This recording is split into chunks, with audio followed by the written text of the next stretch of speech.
मैंने उठ करके बोला कि भाई जिसको फांसी दी जा रही है कम से कम उसकी बात तो सुन लीजिए।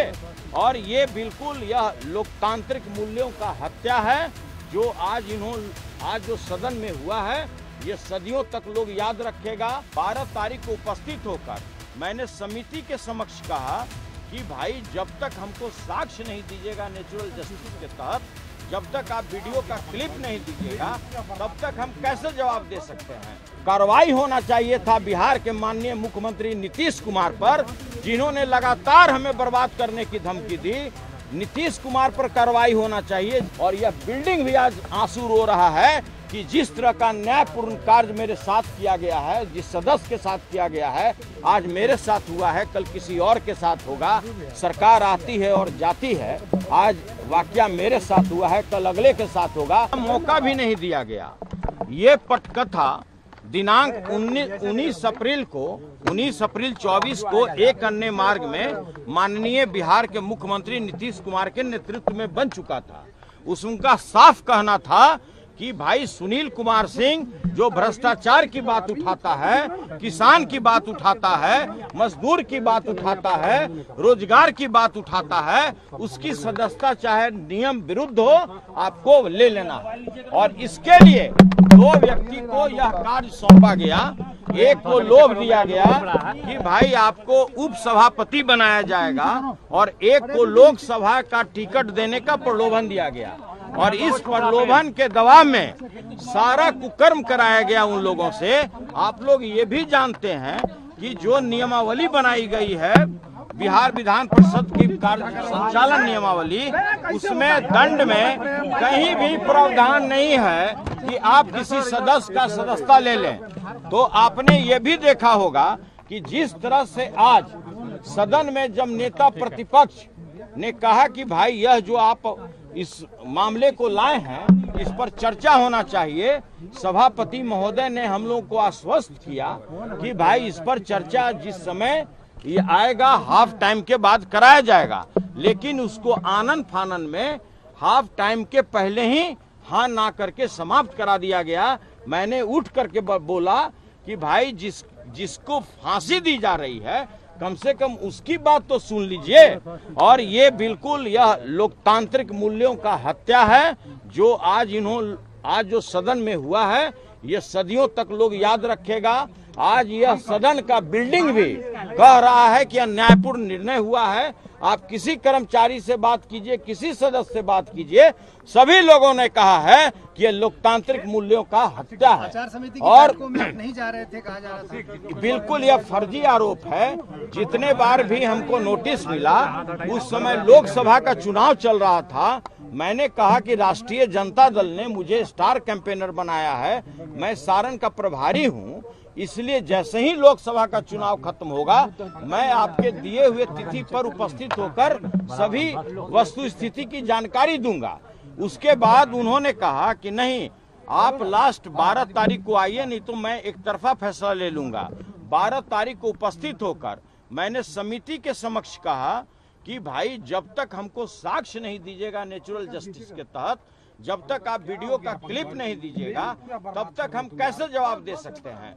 इसके बाद भी मुझे न तो साक्ष्य उपलब्ध कराया गया, न वीडियो क्लिप उपलब्ध कराया गया। और समिति के 3 सदस्य, समिति में 6 सदस्य थे, 3 समिति ने यह लीक करके दिया है कि भाई जो यहाँ पर प्रक्रिया चल रहा है, जो इसका प्रोसीडिंग है, वो हम लोग को कृपया उपलब्ध कराया जाए। जो कमेटी के सदस्य थे, यह निर्णय क्या हो रहा है एक तरफा, उन लोग को भी उपलब्ध नहीं कराई गई। उन लोगों ने भी लिखित रूप से सभापति को दिया है। इतना ही नहीं, आपने ये भी देखा होगा कि कहीं भी दंड में, कहीं भी उसमें निष्कासन का और किसी भी तरह का सदस्यता उसका लेने का कोई प्रावधान नहीं है। इसमें दंड में स्पष्ट लिखा हुआ है।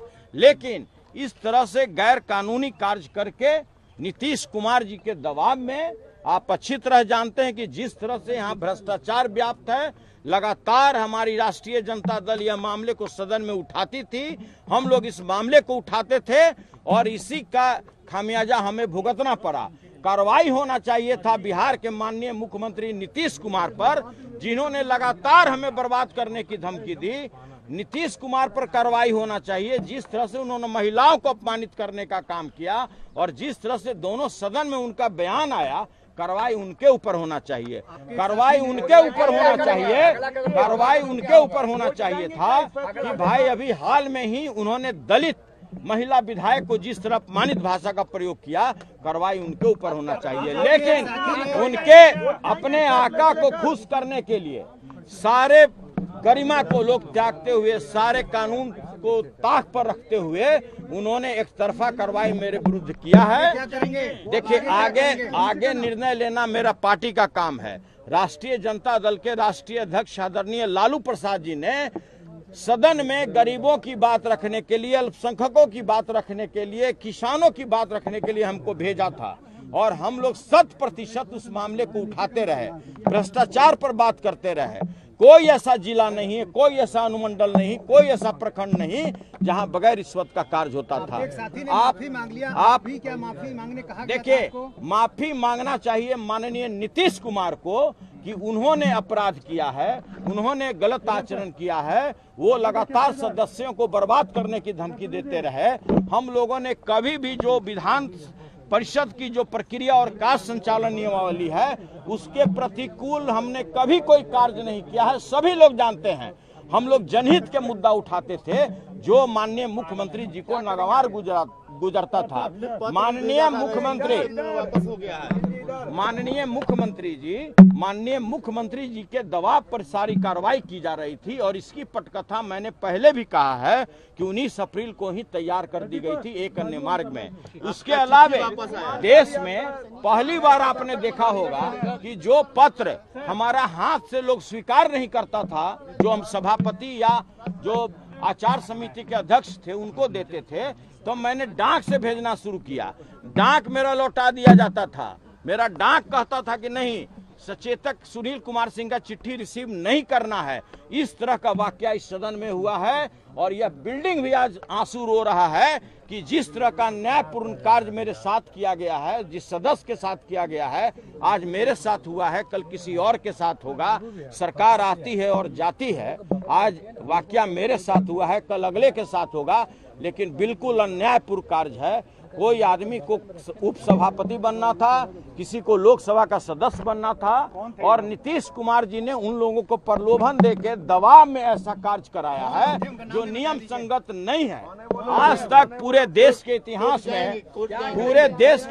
में ऐसी घटना नहीं हुई है कि कोई व्यक्ति अगर वेल में आकर के न्यायपूर्ण तरीके से, संसदीय तरीके से अगर अपनी मांग को रख रहा है, किसानों की मांग को रख रहा है, जो बेरोजगार युवक है उसकी मांग रख रहा है और उसकी सदस्यता खत्म कर दी जा रही है। मिमिक्री करने का भी है, नीतीश कुमार की मिमिक्री कर रहे हैं। बिल्कुल फर्जी आरोप है। अगर मिमिक्री आप कभी भी, आप लोग मीडिया वाले हैं, आप लोग भी जब कार्य संचालन होता है तो उस समय आप लोग भी उपलब्ध होते हैं। कभी भी वीडियो निकाल लीजिए कि क्या डॉक्टर सुनील कुमार सिंह ने कभी मिमिक्री की, और यदि मिमिक्री करता भी तो वो भी अपराध नहीं है, वो भी अपराध के श्रेणी में नहीं है कि कोई किसी की मिमिक्री करे और उसकी आप सदस्यता ले लें। आप लोग जानते हैं कि भारत के माननीय प्रधानमंत्री जी भी किसी की मिमिक्री किए लेकिन उनकी सदस्यता नहीं गई। यह बिल्कुल फर्जी है, यह आरोप फर्जी है और ये लोग डिटरमाइंड थे। पटकथा पहले से तैयार था और इसमें जिस तरह का आरोप लगाए गए हैं, कहीं दूर दूर तक मेरे ऊपर आरोप साबित नहीं होता है। देखिए, किसी व्यक्ति को अगर आपने सदन से निकाल दिया तो आप सड़क से नहीं हटा सकते हैं। मेरा आवाज सड़क पर से ऐसा लागू होगा जो नीतीश कुमार के कान को भेदते हुए उनके दिमाग तक जाएगा। ये समाजवादी चोला में देश में इतना बड़ा भ्रष्टाचारी नेता कोई नहीं है माननीय नीतीश कुमार जैसा। माननीय नीतीश कुमार जैसा महिलाओं को अपमानित करने वाला नेता इस देश में कोई पैदा नहीं हुआ है। माननीय नीतीश कुमार जैसा नेता जो सदन में प्रत्येक सदस्य को डराता हो, कहता हो कि दबाव देंगे तुम बर्बाद हो जाएगा, ऐसा नेता आपने नहीं देखा होगा। यह निर्णय कोर्ट जाएंगे कि नहीं जाएंगे, यह निर्णय लेना पार्टी का काम है। हमारी राष्ट्रीय जनता दल राष्ट्रीय अध्यक्ष आदरणीय लालू प्रसाद जी तेजस्वी यादव जी निर्णय लेंगे कि आगे हमको क्या करना है।